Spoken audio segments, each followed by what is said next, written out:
Hey, everybody, welcome to the That's So Youngstown podcast. My name is Chris.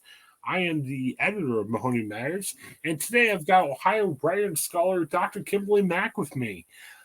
She is from Toledo, but she's coming to the Youngstown area June 9th for a session talking about her new book on Living Colors album Time's Up and what that meant for society.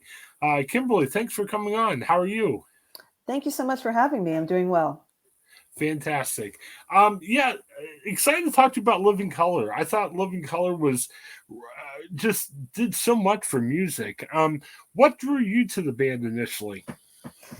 Yeah, so Living Color, very, very important to me for a whole lot of reasons. But I think the number one reason was just I grew up in Brooklyn, New York, and I grew up in the 70s, came of age in the 80s, and I loved rock music. And my mom loved it and actually introduced me to it.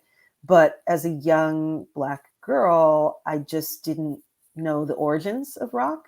Mhm. And I thought that rock music was white and like the whole scene was white. And my mom also was a big reader, so she would have and particularly of like rock magazines and stuff. So she would have Cream and Rolling Stone and Trouser Press and relics hanging around the house. And even when I read those magazines, it just felt overwhelmingly white, and I assumed that all the writers are white. So for me, it just felt like I was a bit of an interloper into this music that I loved so much. And so seeing Living Color many, many years later, when I was, let's see, Vivid came out in 88, so I was 19. I remember seeing them on Showtime at the Apollo with my mother.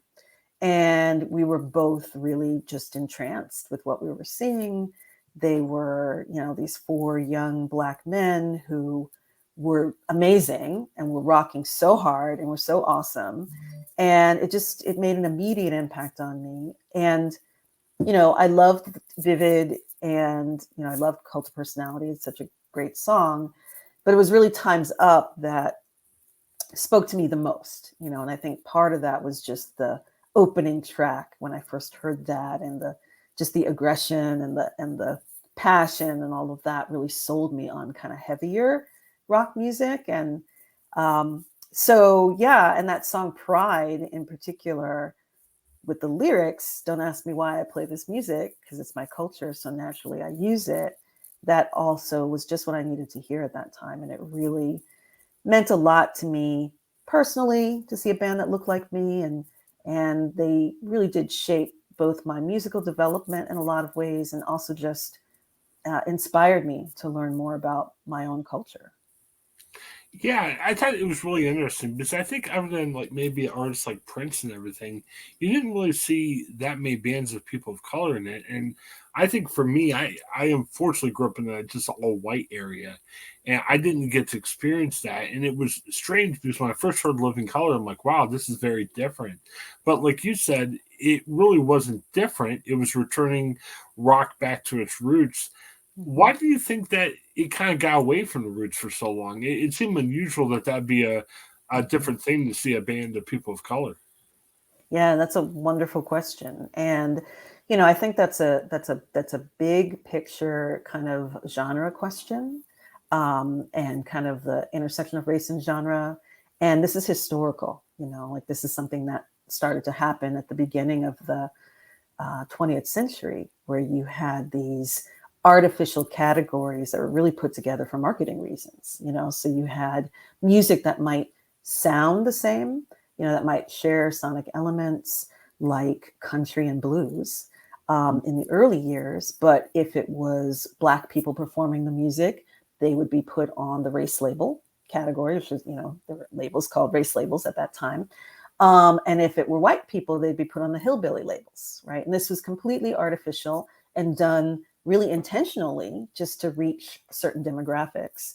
And this kind of, you know, there's actually a wonderful book by Carl Hagstrom Miller called Segregating Sound, but this kind of segregating of the sound really is something that persisted, right? And so it persisted into the later part of the 20th century, the middle part, when we get to rock and roll and rhythm and blues. Rhythm and blues, of course, is kind of like something that jumped off from blues. And it sounds, if you listen to Big Joe Turner's Shake, Rattle, and Roll, I mean, that's a rock and roll song, right? But Mhm. it was, it was categorized as rhythm and blues because it was Black folks playing it. And then that same kind of sound might be categorized as rock and roll. And then later, in the later part of the 20th century, we get into this move in the 60s, the later 60s, of rock, rock and roll becoming rock. And that's when suddenly it became white, you know. Yeah. And so at that point, in the late 60s and into the 70s and beyond, you could have people, and particularly in the 70s, right? You could have, music that sounds more or less the same, but if you had Black folks playing it, it was called funk, right? So you had Mhm. like Parliament Funkadelic, you had LaBelle. LaBelle was a band that wanted to be a rock band, but just couldn't break through in that way. And they were labeled funk. But you hear the same sounds with white artists and they're called rock. So this is just something that happened, and it wasn't like overnight. It was long time, very long historical legs on that. And these genres are fictional, they're not real. It's about marketing, but these stories I think were very effective, and I think there's stories that still are effective. And so it wasn't just the white white run record industry that wasn't ready for living color. It was also, Black folks who were just sort of also thought that rock was white. Yeah. And I just think these stories were just really effective. Yeah, very much so. I thought it was interesting too. And I don't mean to be mean toward the music industry today, but I think sometimes we're so politically divisive in our culture now that I think sometimes when musicians approach politics in their music, it's almost like, oh, this would be popular to say right now. And it seemed like Living Color on the opposite approached it when not many people were talking as much about politics during that time. And I thought they had a more natural fit when they discussed politics, where sometimes it seemed forced today. What do you think about how they approach politics? And I don't think they just did it from a yay one side or other. I think they really had a good way of approaching it, just from a natural way of saying what's important to Black people and people of color. Totally. Yeah. No, I mean, boy, yeah, Living Color, what they were doing now, it's hard to kind of, I think, get the full weight of it, which is why part of why I wanted to write this book. But then what they were doing in the late 80s, early 90s was really spectacular. They were at that time reclaiming rock as Black. At that time they were saying, wait a minute, what happened to, Chuck Berry and Little Richard and Laverne Baker and all the other folks who were there who started this music. And yeah, and I think for them, this is a band that grew up, middle class, um, post civil rights movement. Um, and Vernon Reid has talked about this, where at the height of their fame, the height of their fame, Vernon Reid told a story about signing autographs after a show, and just a long line of fans so excited to talk to him. And at the same time, he's keeping an eye on the street because he needs to get a cab, and he's trying to hail a cab while he's signing these autographs, and he can't hail a cab. you Yeah. know and this is like the 80s, right? This isn't like 1962. This is the 80s. Right. Right. And so this was just what the time was. And so, again, they had these backgrounds of relative privilege, but they were always going to be Black, and their identities were always going to be intersectional. I think that's something that they were very aware of, and they wanted people to understand this. So, and even though, again, they were having great success, it wasn't a great time in the country for Black folks in general, and particularly in New York. Like, race relations were not good in New York. I was there at the time, and it was not good. So I think they felt very strongly about using their platform to to speak about these issues that were of great importance to Black people at that time, and even Black people who had it, and particularly Black people who had it worse than they did in some ways.